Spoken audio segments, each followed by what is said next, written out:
is what is called a PT-19. The P stands for primary and T is trainer.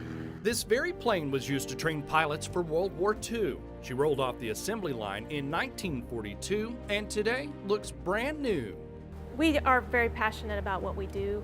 There aren't very many of these aircraft left, and to have flying examples in Tulsa that people can come get up close personal with, go fly in, is really a rare opportunity. The PT-19 is part of the Spirit of Tulsa, a squadron with the Commemorative Air Force. The nonprofit group started in the 50s after these beautiful birds started disappearing. Their mission was to rescue those World War II airplanes, restore them and fly them so that future generations wouldn't forget the sacrifices that the pilots made during World War II.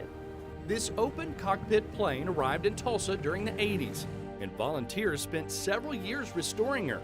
Many of the parts original. They sanded, they glued, they hammered, they did all kinds of things. From a distance, these planes look like they're made out of metal, and some parts they actually are, but down here, it's reinforced fabric. Kind of feels like a drum head, and sounds like one too. Not only was it light, but it was also less expensive because the metal needed to be used for things like weapons and bombs and larger airplanes that couldn't be made out of fabric. During the week, volunteer mechanics meticulously maintain the aircraft, but on Saturdays, it's all about flying. If I was going to describe the experience, it would be like flying in a flying convertible. It was great. It was a blast. I enjoyed it a lot. It's Tony DeGiusti's 66th birthday, and this ride is part of his tour of Route 66. Once the vintage goggles and helmet were on, he was ready to take off on a 20-minute flight over Tulsa. We could see downtown Tulsa, golf courses, the fairgrounds, the horizon was beautiful. When they land, the universal response that we get is a smile and a thumbs up.